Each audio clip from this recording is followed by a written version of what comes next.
hello लोगोफोर नोंथांमोननो मोनसे गोदान भिडिअ लानानै फैलायबाय दा आङो दिनै इन्टारभिउ हैनो थांनो नागिरदोंलाय आरो माबानि बिटिआर नि साख्रि कन्ट्राक्चुएल मास मोनथामनि आरोना नायनोसै हागोन ना हाया दाख्लि खननै जाबाय हैनाया भिडिअखौनो खालामनाय जायाखै दा दिनैहाय आंना साइन्स कलेजाव गोलैदों आरो दा एडमिटबो गैया जेबो गैया बेगबो गैया नै बेगा सेन गावनानैसो दङ जेबो लांला उफाय गैला लेपटपानो गैया लेपटप सोग्रालायबाव नामा जाला नै एयार कन्डिसन जाबाय बे सेनखौ सोलायनांसिगोन दा लोगोफोर नोंथांमोना नायलांबाय थाबानो जाबाय माने जों थांसिगोन आरो मानि बेगावहाय माने एसे भटार आधार लानानै थाखाबाय मानि बेगा गोदो क्लास 9 आव बायनायमोनलै नै आन्दार मेट्रिकआवनो बायनायमोन 100 थाखानि बायनायमोन दा जिखुनु जादोला एसे आंनि कन्डिसनखौबो खोन्थानो लुबैयो आरोना ओमफ्राय नै आर'नाइ गस्लाया बिराद गोबाव जाबायमोन दिनैसो नोंथांमोननि सिगाङाव लाबोलायबाय आरो भिडिअआवहाय दा नोंथांमोना नायलांबाय थाबानो जाबाय माबोरै जायो इन्टारभिउखौथ' होआ नङा पास जायाबाबो नाजाबाय थानांगौ होनांगौ दा माथो बिलाय ओमफ्राय आंजों नै ओरैथिं जोंहा बेथ' थांबाय थानाय जायो बियो हाजिराबो होनो हाया बिराद जारला माथो होनबावनो थांसै लोगोफोर आंना नै लोगोआ बेनो मोजांलै होलांसैलाय सानैजों मालाय दस्रा गराय गोनांफोरखौ लेंबा आसलफ्रा जाया मा होनबावनो आरोना बखिनायसो जायो होननायसो जायो गराय गोनांफोरखौ गराय गैयैजों थाङाबा माथो सोरखौबा लेंबाथ' आयै लाजाबावा आजिखालि जोंनि बर' समाजाव माबायदि जाखो मिथिबायना जेब्लानाखि नांगौ समावहाय लेङो मोना जेब्लानाखि जौ बेदर जानाय फुरा बेवहाय सैमानिफ्रायबो गाज्रिसिन जाफैगोन लोंफैगोन आरोना गावनि खामानिखौबो दोनथ'नानैबाबो खुग्लुबहां गासिबो नङा जिखुनु जाया खायसे आरो दा नोंथांमोना नायलांबाय थाबानो जाबाय जों ओरै गारि नेनोसै एबारसिम क'क्राझार दतमासिम थांसै टट'जों ओमफ्राय दतमानिफ्राय क'क्राझार थांसै थांगासेयावनो 90 थाखा थांखायो सासेयाव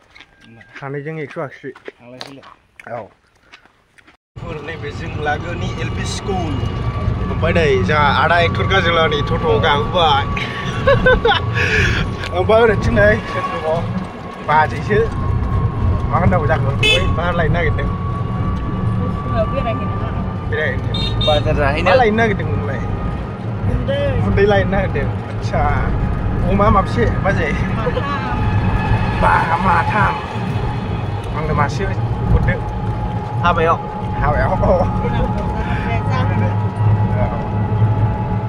दा आराम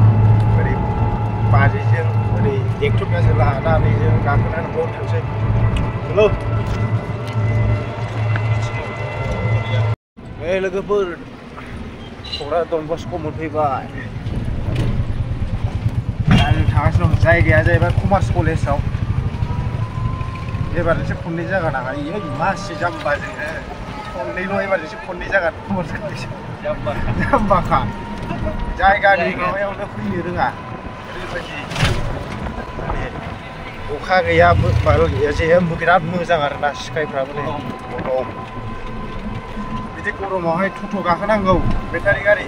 होमबाना स्रां माने थान्दा बार नांसिनबायो नङा बे होदाखौ गाखोनाङा लोगोफोर नैबेजों हाबसै आदसा कमार्स कलेजआ बिथिंसो हाबो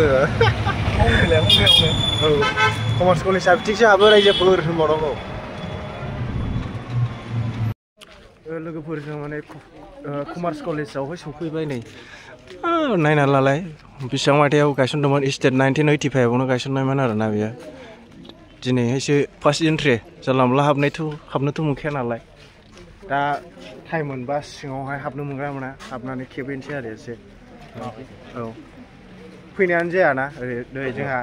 गोदोनि हाई सेकेन्डारिनिफ्राय डिग्रि ओमफ्राय MA एग्जाम दं फुरा लोगो मोनबोनाय आरोना गोजाम लोगोथार बियो गेट बारसिलायग्रा हाई सेकेन्डारियाव औ थ' हाबनोसै होनबा र'ब्राथ' हाबनोसै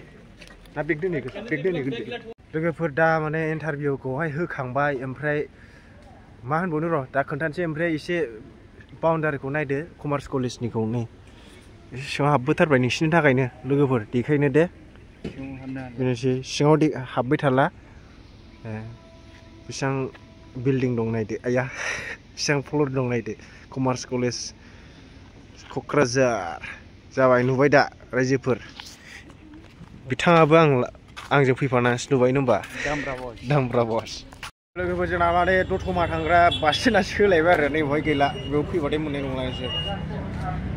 ओरैसो रेलवे स्टेसन थांबाय ओरैसिम टाउन थांबाय माबा थांबाय आरोखि ना ओमफ्राय दा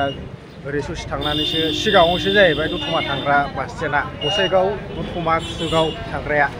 आयौ सान्दुङा जालालै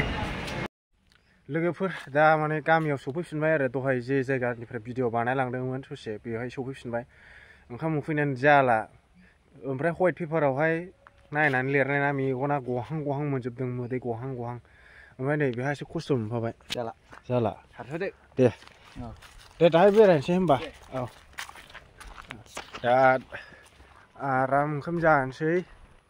ओंखाम जानो हाबा जानोसै ओमफ्राय दुगैनोसै दसे दुमफ्ला थानोसै ओंखाम जायाबा माने दुरबल मोनो आरो ओमफ्राय नोंथांमोना कमार्स कलेजखौहाय माबायदि मोनखो दिनै खनसे जों देरबिलावहाय थांनायावहाय कमार्स कलेजावहाय एसे हाबलांदोंमोन आरो खिन्थु सिङाव हाबाखै दा दिनै हाबथायनो मोनबाय ओमफ्राय बिल्डिं 3 थाला ना 4 थाला बिदि आरो दा इन्टारभिउखौथ' मा होनबावनो गोरायानो फैदों जाहैबाय खाफाल दंबा पास जालाबायनो हागौ ओमफ्राय नै जोंना न' मोनफैबाय लोगोफोर आयो हाग्रा जाजोब्बाय नै लोगोफोर लागाव थाला मारिबावनायसो नै सेसलै लोगोफोर दा मोनाबिलिनि 5ता 5:30 जाबाय बेनिफ्राय आं मोसौ लायनो नागिरबाय आरो लोगोफोर ओमफ्राय नै जोंना थिख्लिया नै मा जाखो बियो ओमफ्राय जोंना बोरमा फिसा फेमिलि मेम्बार माने मानै जन्म जादों आरोना नै लोगोफोर नायबानो जाबाय बिमा खिखौनो हायाखै सालाफ्रा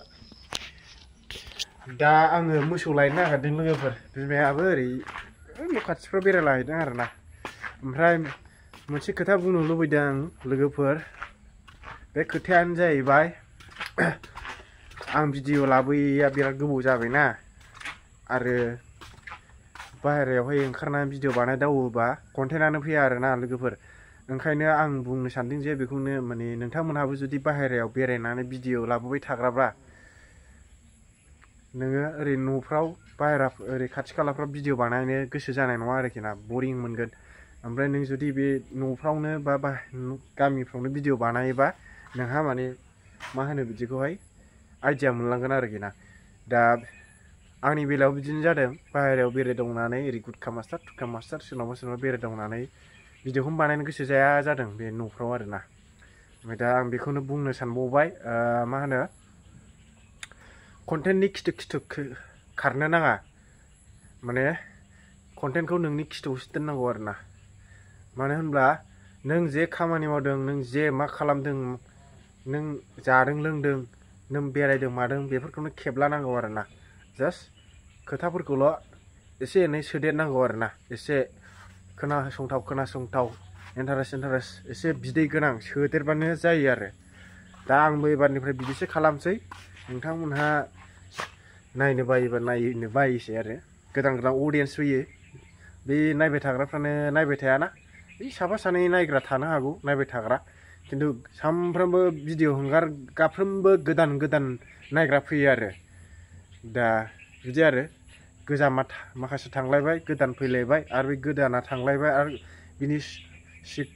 उनावहाय आरो गोदान फैबावनोसैलाय आरो बिदि जायो आरो दा बे नायबाय थाग्राफ्रा नायबाय थाया आरो दा बिदि दा ओंखायनो आं बुंबाय कन्टेन्टनि खिथु खारफानो नाङा फैसा थाखा गारनानै बाहेरायाव बेरायनानै लाब गैया नांगौबा ओरै एरियायावनो भिडिअ बानायलाबाय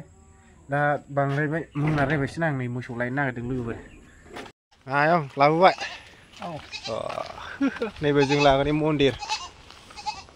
बे आंनि खिथुथिं नुहुरनाया जोंनि गामिनि रायजोनि मन्दिर आरोना लोगोफोर ओमफ्राय नै ओरैथिं नायनानै लादो आरो दुब्लि गोजा दुब्लि नाङा फोथार मोसौ खाग्रा फोथार ओमफ्राय नैबावहाय माइ गायो रायजोनि देग्लाय भिडिअ बानायनाय जायासै आरो आं लोगोफोर बोसोरनै सिगाङावहाय जा इन्टारेस्ट माइ गायनाय भिडिअ खालामदोंमोन आरोना बेवहाय जाय नोंथांमोनहा नायदों मिथिखागोन आरो दा जोंना मोसौआ ओरैथिंसो नै माखासे मालायफोरनिबो दंबावो दाबो लोगोफोर दा सान्दुंबो गैला जेबो गैला आरोना जिरायनानै थाथावथाव बिराद बरिया नै लोगोफोर जोंना मोसौआ बे माथामानो आरोना नै ओमफ्राय ओरैथिं मासे आयौ जा गोथौ दोदों नांलै फामफ्रजोबबावबाय नै बास लोगोफोर सोर सोर जन्मनिफ्राय दिनैसिमबो माने मोसौ खाहैनाङाखै लायनाङाखै कमेन्ट खालामहरलाय एसे सोर सोर नायनां चलो लेट्स गो मोनाबाय थिख्लि